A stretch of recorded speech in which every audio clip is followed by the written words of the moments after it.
Good evening, everyone. You hear me good?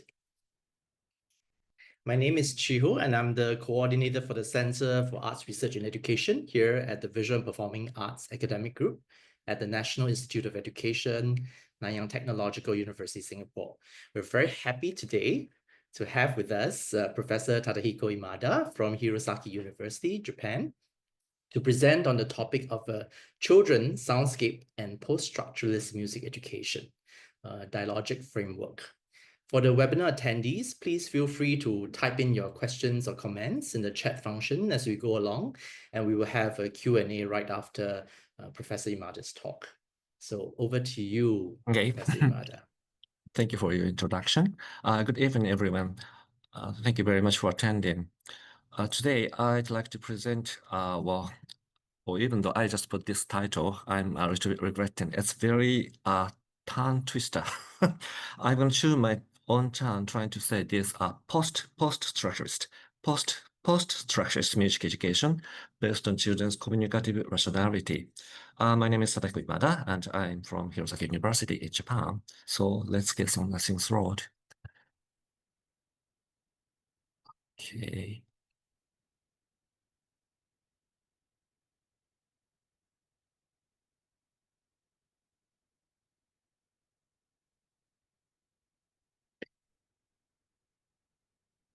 Okay. In this presentation, I propose a new framework for music education, which I call again post-structuralist music education, grounded in children's communicative rationality. I'll explore two central questions with all of you. First, how has the Western scientific enlightenment harmed music education? And two, what practices might help it recover? To do this, I will bring together the following four perspectives. Number one, the Frankfurt School, particularly Adorno and Habermas. Number two, post-structuralist critiques. And number three, Marie Schaeffer's sound education and soundscape. And finally, my own concept of grain from my book, The Music of Philosophy. This framework seeks to establish a new aesthetics and ethical orientation toward music and children's lived experience.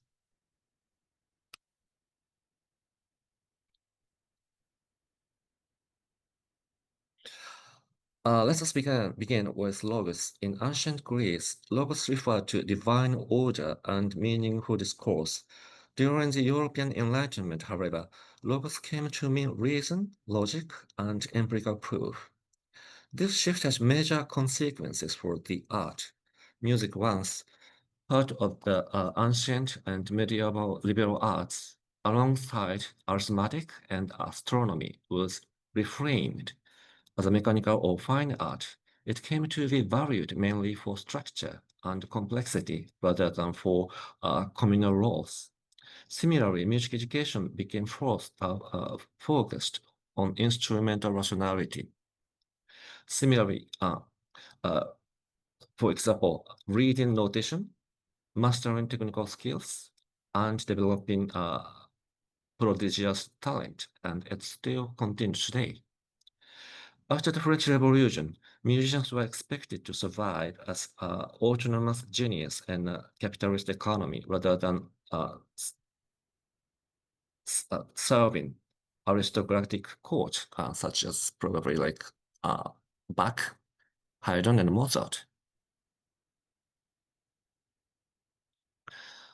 The age of scientific enlightenment, encompassing the Industrial Revolution and the French Revolution, is symbolized by positivism, scientism, and rationalism.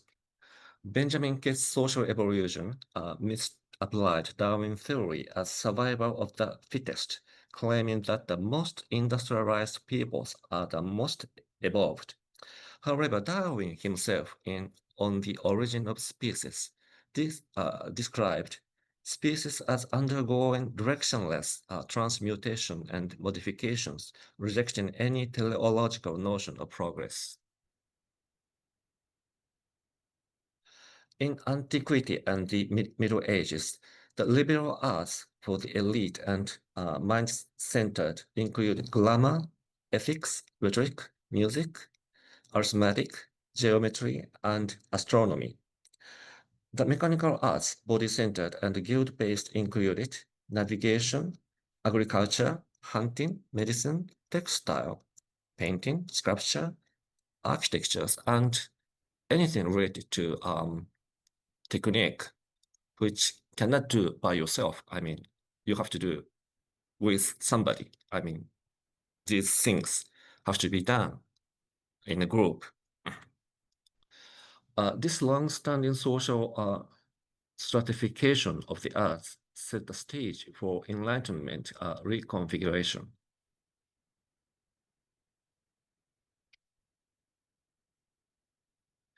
Between the Renaissance and the 18th century, the rise of positivism, scientism, and rationalism fueled both the French Revolution and the rejection of medieval superstition. Yet rhetoric and music were excluded from the liberal arts, deemed alien, which painting, sculpture, and architecture shifted from guild crafts to elite practices, supported by newly established art school like academies. Thus, one separate disciplines are divine rhetoric and music on one hand, mechanical crafts on the other were fused into a new category, art. By the late 18th century, French philosopher and writer on aesthetics, Charles Bateau, described the consolidation of the Beaux-Arts, beautiful arts in English, later shortened to simply art. Creativity and originality, once attributed to the god, became the domain of human genius. Artists emerged as modern figures in 17th to 19th century Central Europe, defined by genius, originality, and individuality. Well, today we can naturally and ordinarily use the term genius, but then before the age of Enlightenment, genius means genius. It's like a guardian deity. So, for example, well, King Alexander. I mean, now we consider him as a genius himself, but then at the time, well, people think like King Alexander was protected by genius. I mean, guardian deity. So these ideals, while elevating certain figures like Glenn Gould, the Canadian pianist, in later times, effectively excluded children, expect child prodigy from being recognized as genius creators. During the Enlightenment and Romanticism, music merged with painting and sculpture into the modern category of art. The divine role expelled by rationalism was replaced by the creative genius and the child prodigy. Musicians who had once lived under aristocratic patronage now had to survive in the commercial market like capitalist society after the French Revolution. They needed to be seen as genius or thrive or survive. This valorization of genius paralleled the rise of eugenics, which I really dislike, advanced by Francis Galton and Carl Pearson, linking talent to heredity, and measurement. Okay, let's move to Adorno. Theodor Adorno, the German philosopher of the Frankfurt School, critiqued the Enlightenment legacy. Adorno argued that Enlightenment as a whole from civilization into barbarism and as a root cause of the Holocaust tragedy, and also produce a new form of domination, bureaucracy, and commodification, a commodificated culture. In music education, this means emphasis on conformity and technical mastery. Adorno envisioned music education as a site for aesthetic resistance, critical listening, and engagement with ambiguity and nuance. Habermas, the second generation of Frankfurt School, Adorno's successor, took a more constructive approach. He distinguished instrumental rationality, which serves efficiency, from communicative rationality, which seeks mature understanding. He emphasized the life world, shared value, lived experience, and everybody understanding, but warned that markets and bureaucracy could colonize the life world, reducing meaningful communication.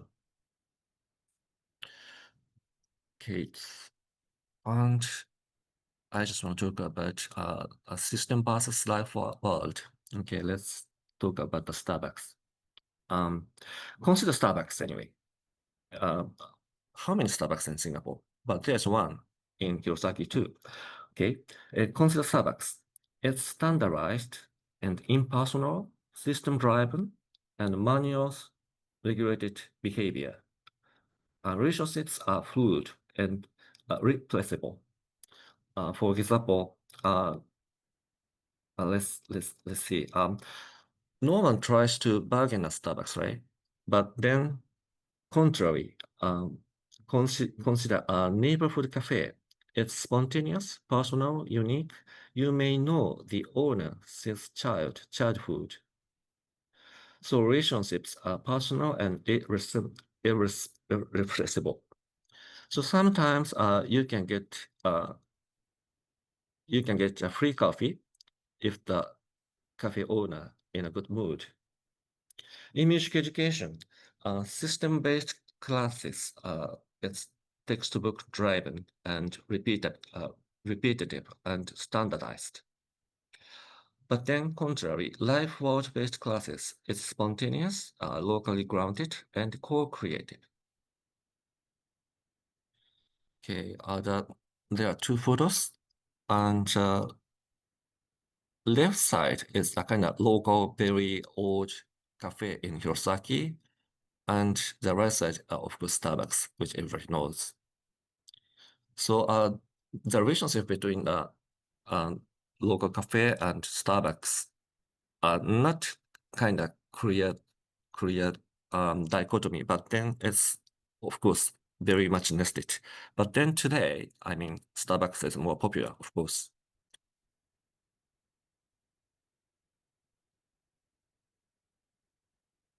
In Japan, standardized music textbooks contain professional compositions. Teachers often repeat the same lessons each year, following the manual. This builds system-based trust, predictable, standardized, and repeatable. For example, in Japan, we had a course of study proposed by the Ministry of Education, and from Hokkaido, the northern island, to Okinawa, the music teachers has to do exactly the same thing. And then there are 2 or 3 textbooks authorized by the government. And of course, there are so many notation, I mean, songs and instrumental compositions, but it's all composed by the professional composers. But Mary Schaefer suggests that alternative, like, prioritize spontaneity, use the local soundscape, allow children to create their own music rather than replicate professional works. Such classes become irrepressible based on personal trust. Okay, let's move to post-structuralism. Post-structural thinkers such as Derrida, Foucault, and Deleuze extended critical perspectives. They asked, who decided what counts as music? Whose voices are legitimized in curricula? How do power structures shape musical knowledge? While used for critique, post-structuralism often offered no clear alternatives. Here, I propose the post-structuralist approach. Practices that are situated, dialogic, and emergent, structures that exist but remain provisional. Does not have to be fixed, meaning that is co-created and not imposed. Okay, this is Mary Schaefer.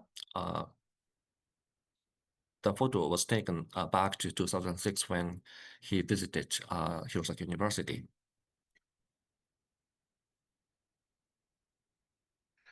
Schaefer, speaking with the Japanese composer and music educator Yu Wakao back to 1990, criticized traditional piano education.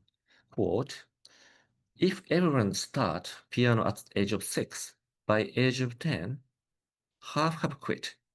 By 15, only 10% remain. By 20, just 1%, like myself. Teacher seeks not true music education, but the next grand goal. This serves only in a few, not everyone, unquote. He rejected the cult of genius, instead advocating engagement with soundscape, oral literacy, creativity, and environmental awareness. Schaefer identified key problems in music education. There's 1, 2, 3, 4, 5, 6, 7.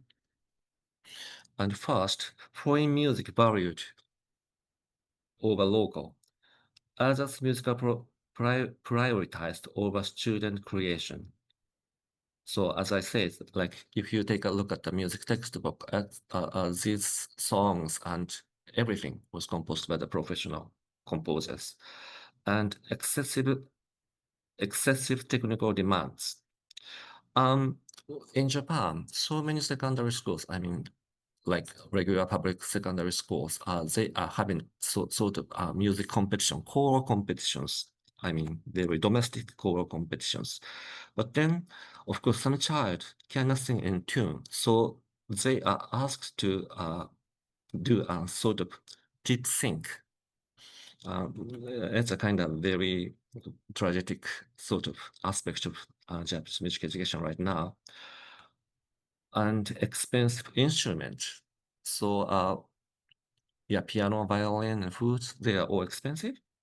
And focus on concert and tours, assuming an audience. Isolation from other subjects, like, other arts, science, and environment. Lack of critique of commodification. Much current practice reproduces pre-existing music and leaves many children behind.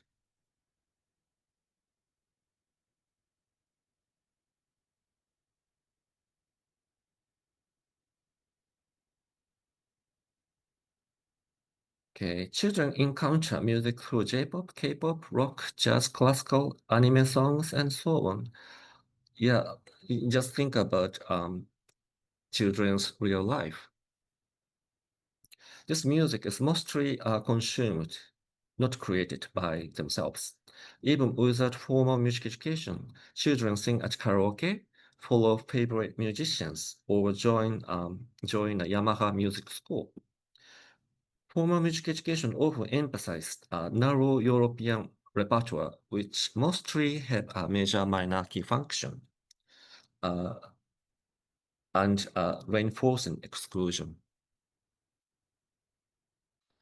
So then I just proposed some exercises at Soundwork. It's in Hirosaki. So what they are my students. What they are doing is that just working with listening to the environmental sound without talking to anyone, just keeping their own listening space. That's it. And then through sound work experience, they can create their own graphic scores. There are 3 graphic scores, but left side, this one was by the first year secondary school student. The same thing applies this one. and then university student. So there are no particular orders. But then sometimes I just ask them to, you see, if you listen to the car sound or like bird, please do not draw bird itself or car. And just listen to the sound itself, and then you see transform to the shape. That's the only order. And then I am not using any expensive instrument. It's just a paper, 2 papers. And also, in Japan, any music classroom has a piano, a grand piano, but then a grand piano is occupied by the music teacher and student who can play the piano, like, studied at Yamaka School or something like that. But then I just try to use the piano for everybody. So I just sometimes taught internal piano techniques. And this is my classroom project. This is a second year university student. And, okay, sorry. First of all, they did sound work, and then they just drew a graphic score through their experience of sound work. And then now they are just expressing their own, they just create their own music using the piano. Okay.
Okay, as I explained, this particular work was created by a university student, and I sometimes do exactly the same thing for elementary school and secondary school student, but then the quality are almost the same. I mean, regardless of the musical experience, whether they can play the piano or not, they can do this kind of stuff with kind of very high quality. Okay, and next performance is focusing on voice and paper.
Sorry.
Okay, in this performance, instead of drawing graphic scores, they just created many variety of hand signs.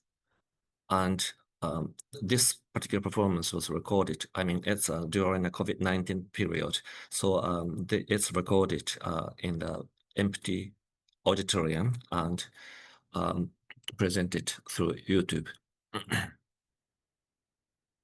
Okay, the next one. I'm sometimes taking advantage of GarageBand, but well, using quite differently. That this is a student work as well, and they also did sound work and exploring so many environmental sound, both inside and outside.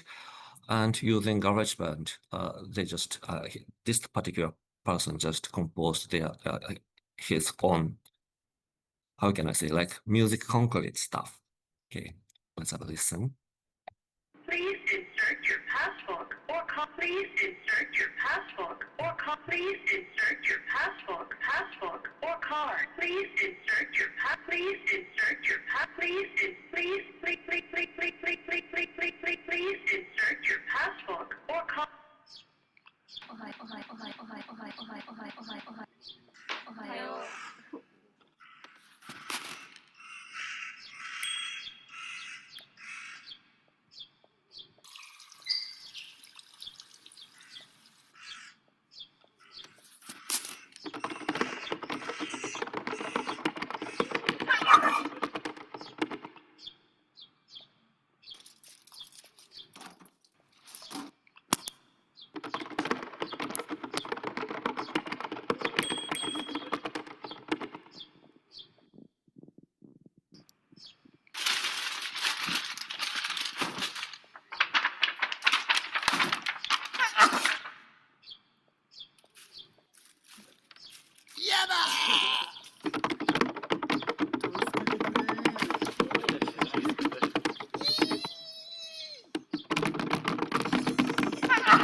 So my students are undertaking both sides, like very acoustic manual sides using their own voices, and theory material such as a sheet of paper, and sometimes they are using their pencil cases or pet bottle and so on, and as well as they are undertaking computer applications such as GarageBand. But then in both exercises, I mean, both project, it's of course based on the local soundscape. Please insert your passbook. Okay, Schaeffer's ideas align with Ronald May's universal design. There are 7 principles in universal design: fairness, flexibility, simplicity, and tolerance for error, accessibility. But then considering music education, that's quite very much opposite. You see, fair in terms of fairness, sometimes the students who have experience, like, those who study at Yamaha School, they can very much advantage sometimes. And the flexibility, if you are focusing on music textbook, like the pitch and reading notation is very much important. Therefore, it's not tolerance for error. So music education should be, I think, exploratory and improvisatory and collaborative and children-centered and linked to lived experience, aligned with Habermas' communicative rationality. So let's get back to the Habermas again. What does this look like in practice? Creative freedom, improvisation, composition, and sound exploration, contextual learning, music embedded in cultural, social, environmental realities, and reflective dialogue. Teachers and students co-create music unique to that classroom. Here, teachers act as facilitators. Assessment focuses on process and growth, not performance metrics. Okay, let's talk about implementation and implications. Teacher preparation should include critical theory and cultural studies, and participatory and reflective pedagogy, and interdisciplinary collaboration, philosophy, sociology, and environment and anything. Schools should enable flexible curricula and experimentation. Policymakers must recognize music education as vital to identity, community, and democracy. Conclusion. The Enlightenment legacy is double-edged. It fostered rigor and innovation, but also hierarchy, commodification, and exclusion. Through Adorno, Habermas, and Schaeffer, we can imagine a post-structuralist music education that is dialogue-based and reflective and co-creative. We must also attend to music itself, sonorous air. My concept of grain highlights sound texture, tremors of the lights, leaves, and water, for example, and ambient shimmer. Children's musical expression reveal grain in hesitation, laughter, and silence. These guide us toward an inclusive, democratic, and resonant music education. So let us listen not only to music, but also to the child, the moment, and the world. Okay. That's it. Thank you very much. Thank you for that.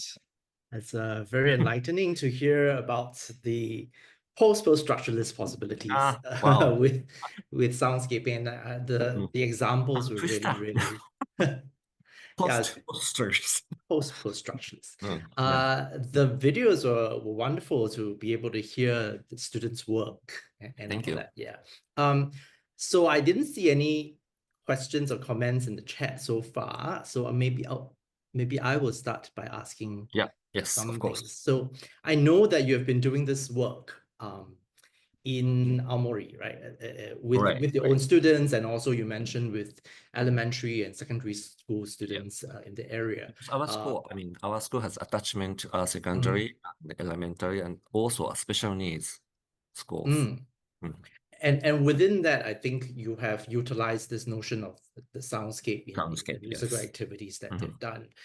So I wondered, after these many years, right, of exposing your pre-service teachers as well as doing this work, has anything shifted in terms of the thinking about music education, perhaps just within the spaces that you're in, right? Whether the teachers in the way that they do music education now in the schools, because I presume a lot of these teachers have gone to different school settings, right, over the years. So do you think anything has shifted? Have they kind of embodied this notion that you're talking about? Yeah, maybe just some comments on that. I think the teachers population, the music teachers who are undertaking sound education and soundscape stuffs, I think are increasing little by little. But then still so many teachers are doing very much traditional things like reading notation and choirs and some instruments. So I'm just thinking that, you see, doing choral music and instrumental music are not a bad thing, right? But then since the music hours, classroom hours are quite very much limited. And also we have a national guideline for music education. But then interestingly, Ministry of Education says, like, you see, there are two main parts in music education. The one is performance including singing and playing the instrument, and music making, creative music making. And the next part is appreciation. So our government asked music teachers to not doing only one thing. I mean, music teachers are expected to do these 4 fields equally, like singing and the instrument and creative music making and appreciation. But also, they are asked to link these 4 aspects.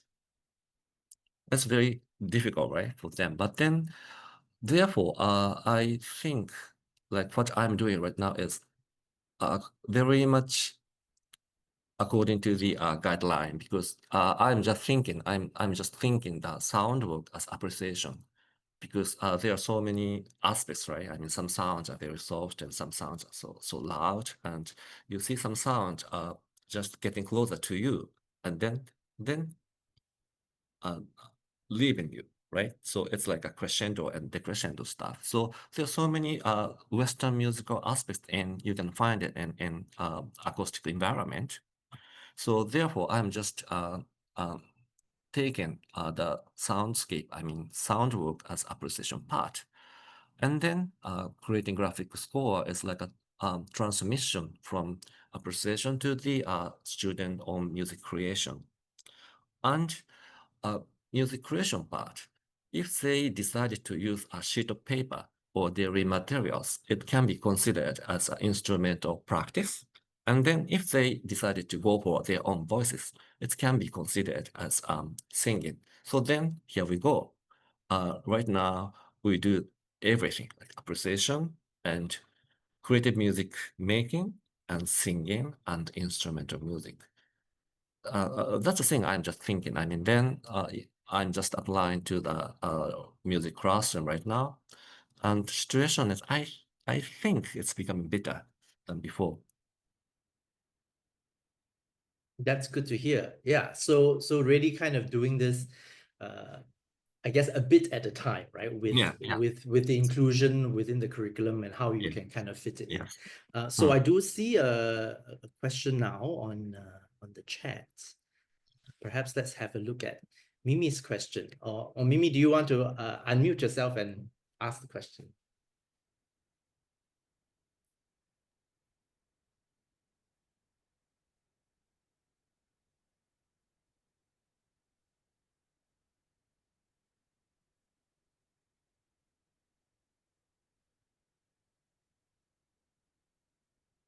Oh, I thought maybe I didn't hear Mimi. Never mind. We will just look at the chat.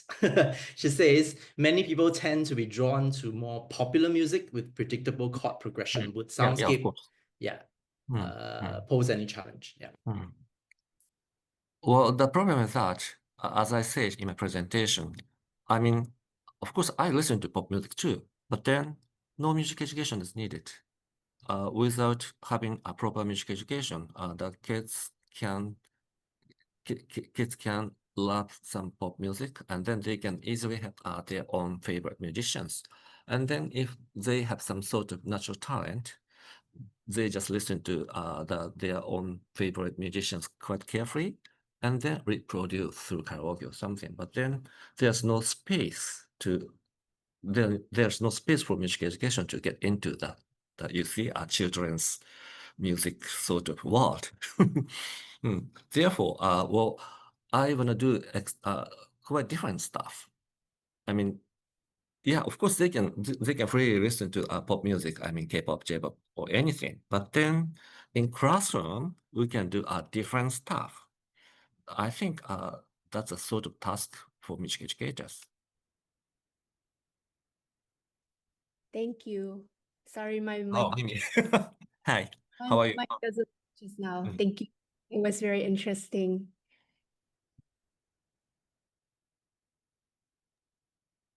Okay, and then we have Natalie. Do you want to, well, the question is about assessment, really. Assessment, yeah. Okay, I can ask it directly, I guess. Thanks. Hi, Prof. Imada. Nice to Hi. see you Hello. again. Don't know if you remember me. I was at AppsMere earlier this year. Yeah, Oh, okay. I'm one In of Perth? in Perth, yeah, Yeah, in yeah. Perth, Okay. yeah. Yeah, so I followed your work for a while. I'm always inspired after hearing you speak. Just a little bit of context. I conduct what I call sonic play sessions within preschool settings. I work with as young as babies all the way to about 7 years old.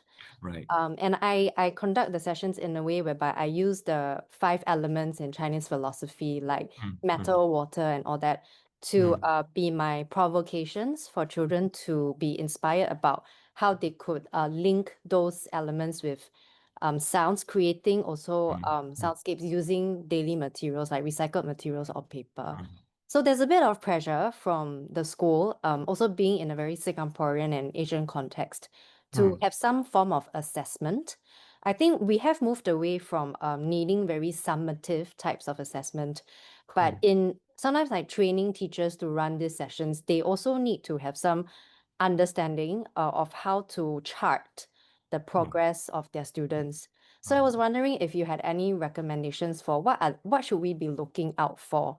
For example, some of the areas I could think of is, the different way we describe sonic experience, right? Whether it's the intensity of sound, whether it's very textured or layered in terms of density, whether there's creativity in terms of divergent ideas. So have you done research in this area? Do you have any recommendations of frameworks or guidelines to help preschool teachers chart the progress? Mostly I'm asking my students to create their own works, right? And then they are, of course, beautifully doing it. And then there are a couple of groups, and I'm just looking at the reactions of these different groups, right? And they can judge themselves. Like some creations are very good and very impressive, but then some are not so very good. Therefore, you can ask your student to evaluate or assess by themselves and discussing on which part was good or not. Yeah, something like that. And also back to 1970, Japanese Ministry of Education somehow encouraged a Rashomon approach. Have you heard? It's assessment sort of method. Like you see the discussion, interviewing interviewing student and assessing so many different parts and then put them together.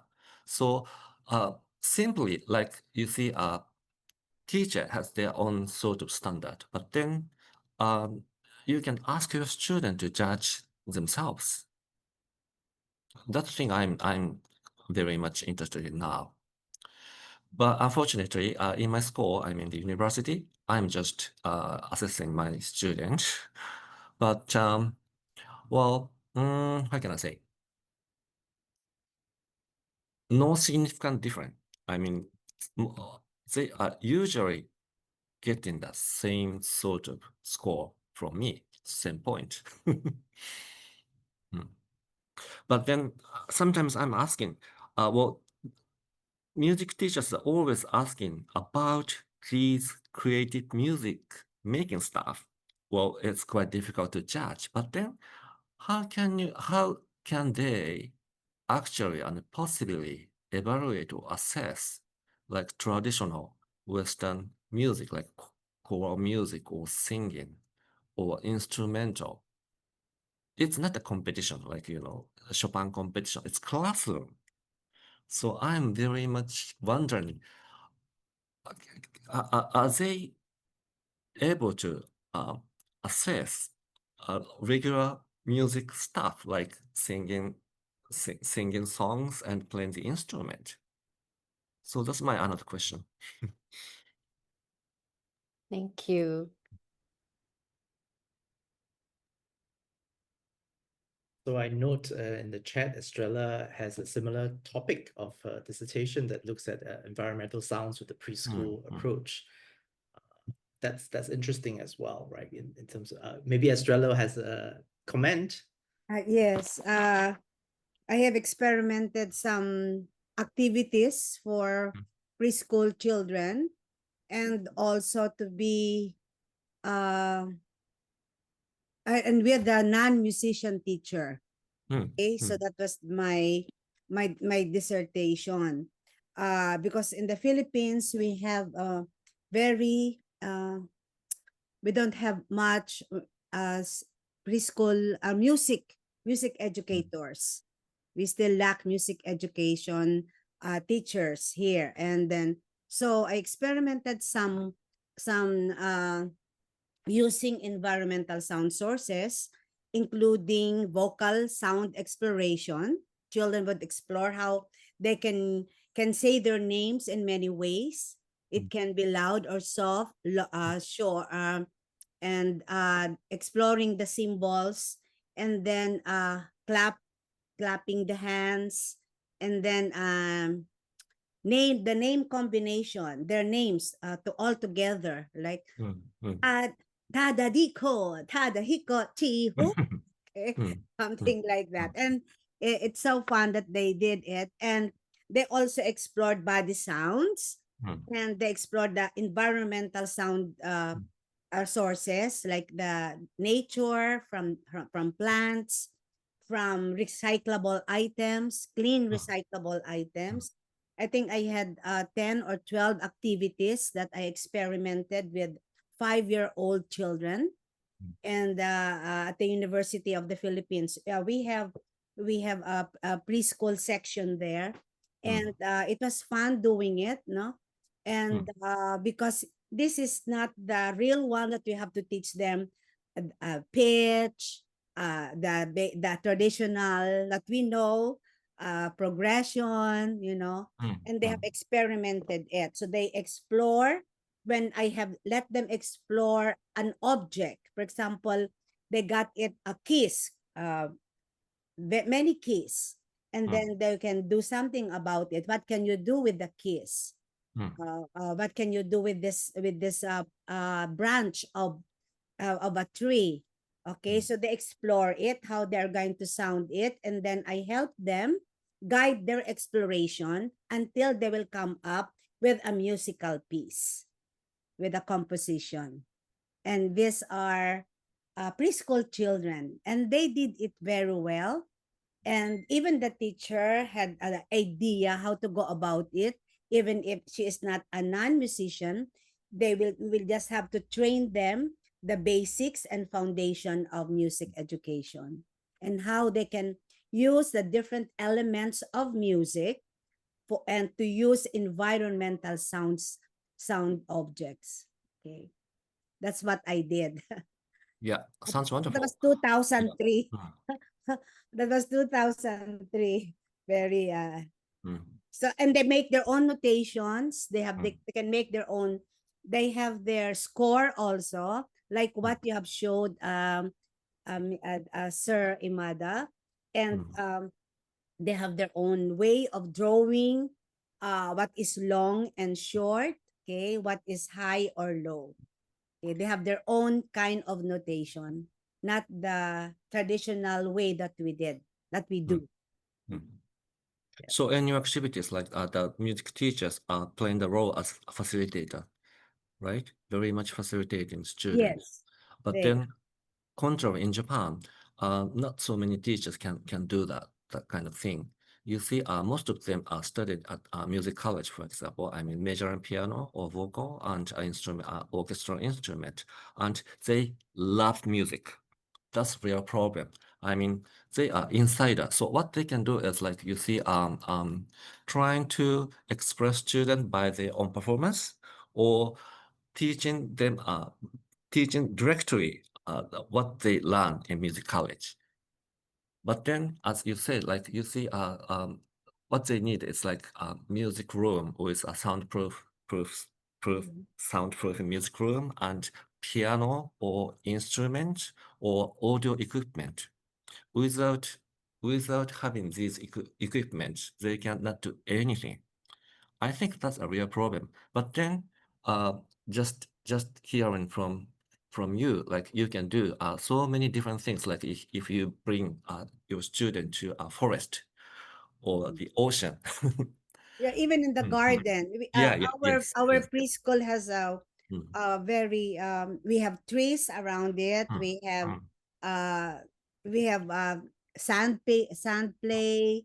They have, it's a playground that they can really explore music, and we have also music outside that they can, you know, musical instruments, like we hang different objects that can sound like a tambourine, sound shaking, that they can tap it. Okay, it is outdoor type of musical instruments, because in the Philippines, in the indigenous music, they do it outside. We have the wooden instrument that is hang on the tree.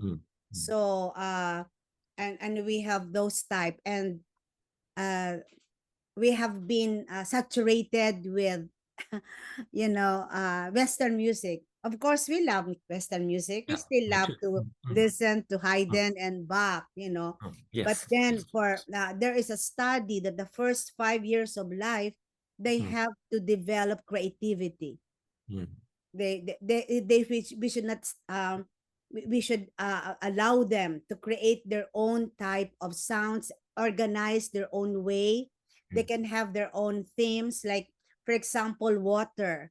They have a water music that they did using cans. They put it inside the cans, and then we hang the cans, and then they have to glide it, and it will sound the water. And these are preschool kids. And I also did this for with grade school when I was a grade school teacher, but then my dissertation focused on the preschool children. And it was really fun doing exploring environmental sound sources and their body parts. And well, of course, we in because in the Philippines at that time, during my time, the last thing that an administrator will buy are musical instruments.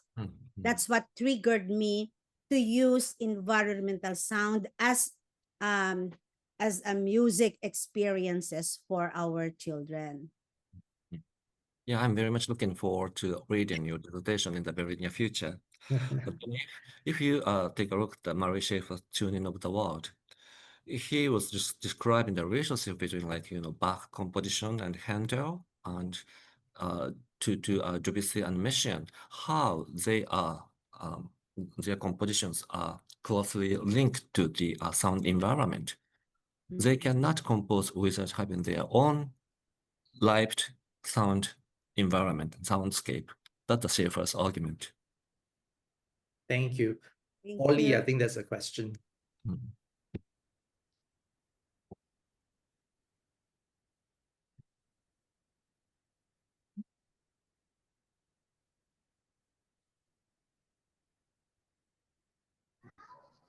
Hello, Professor Hello? Imada. Yes. Thank you very much for your inspiring presentation. And my name is Orly, and I am a master's student of Professor Mimi Chenhou Bai from National University of Tainan in Taiwan. And I would like to ask a question.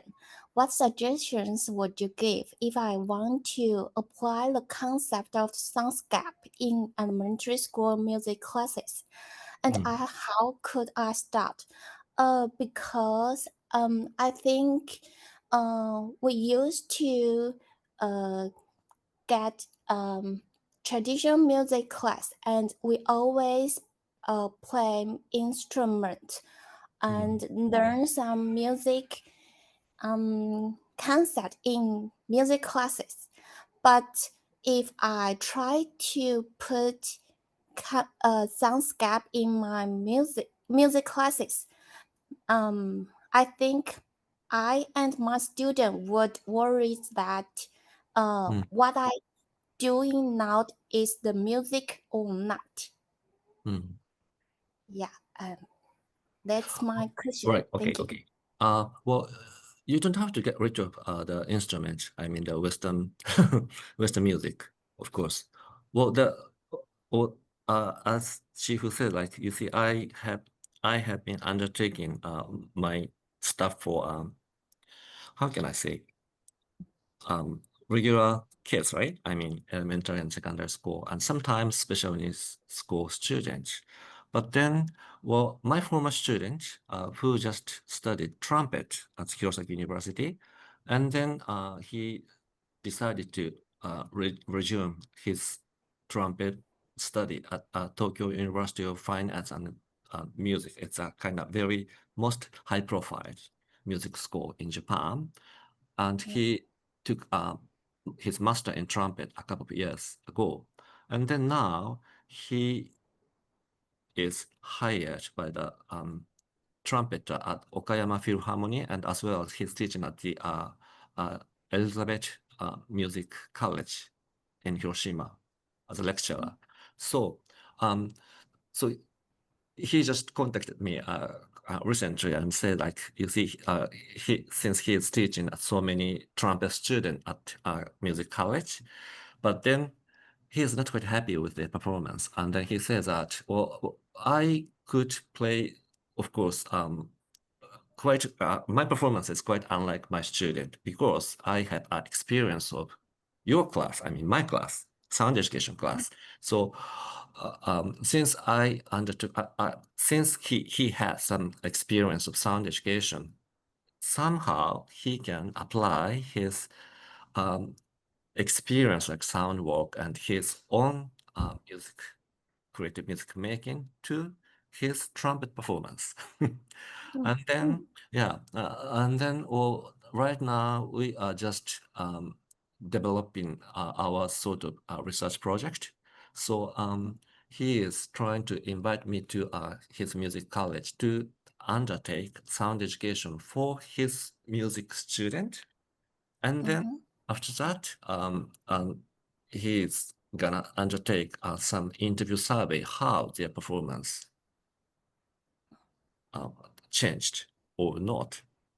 A kind of thing we're just not thinking. So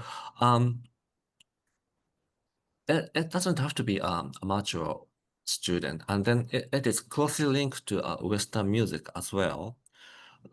Therefore,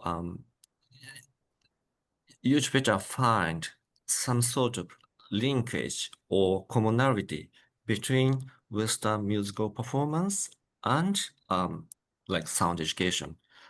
Schaeffer himself is a very fine composer of modern Western classic. Therefore, it is quite easy for you to find some commonalities between European classical music and soundscape. That's my suggestion. Thank you for your answering. So perhaps on the topic of facilitation, right? Because we were kind of talking a little bit about it. I'm wondering if, through these years, as you facilitate and do these modules with your students, have you also come up with some kind of way with which you encourage students to facilitate such a process, and how, for example, in the way that they question, the way they scaffold some of these ideas, how is it different, right, from the normal way of doing things?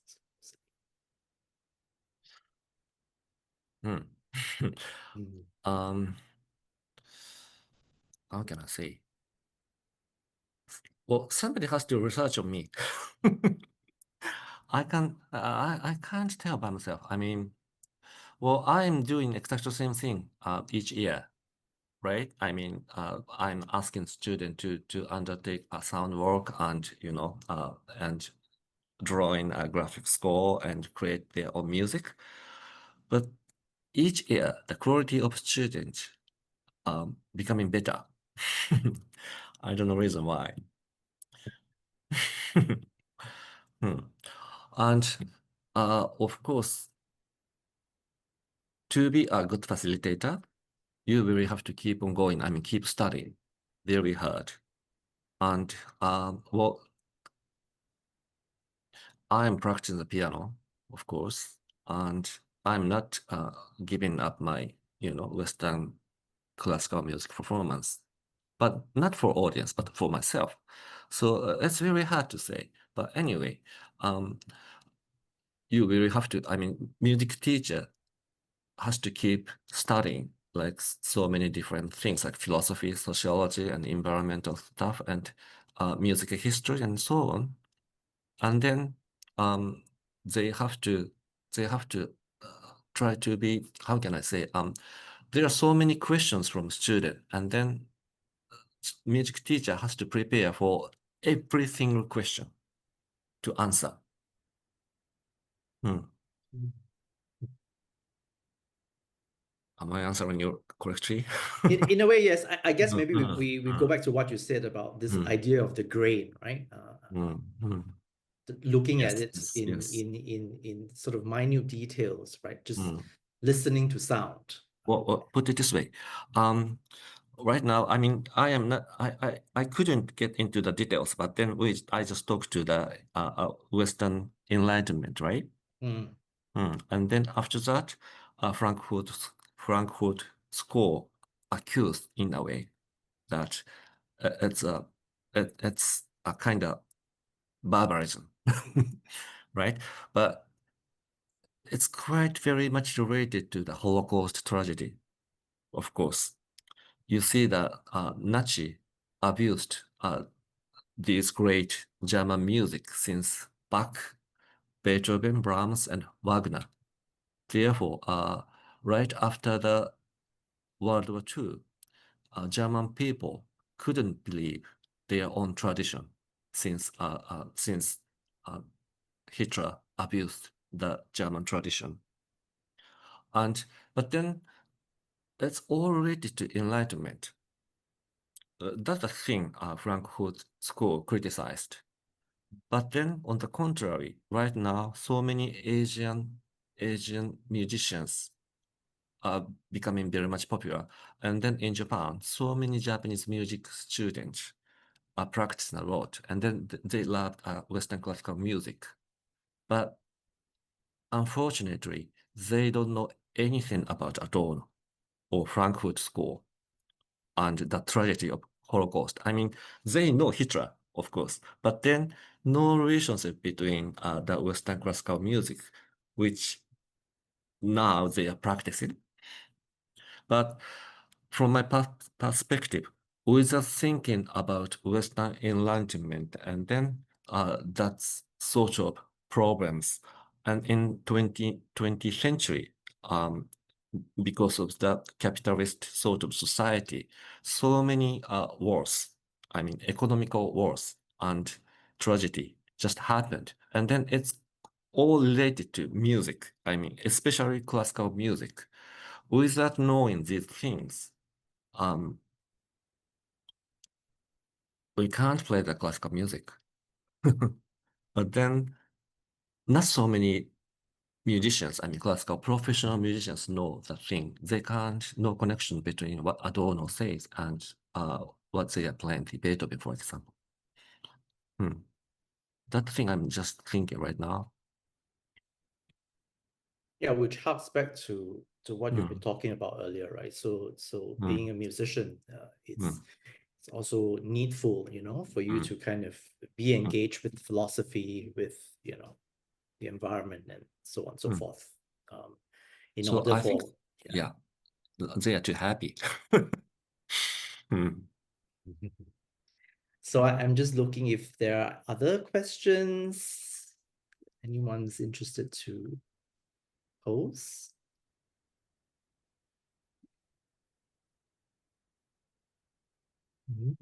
Okay, so maybe just one last little thought. Where are you going to go with this next? Is this a continual thing that you will strive to do in the next few years, or is there a further development in terms I'm of gonna how visit you you want in to? Singapore. Oh. Yeah. Well, I'm gonna do the same thing, I think. Well, I don't know what to think about evolution, development. It's a kind of idea from the Enlightenment, right? So I want to be very stable and unchanged. Well, if I try to be unchanged, I mean, human is always changing naturally. Yeah, I mean, I think it's interesting that you mentioned earlier that every year when students come to you, they seem to get better, right? But you... Yeah. Yeah.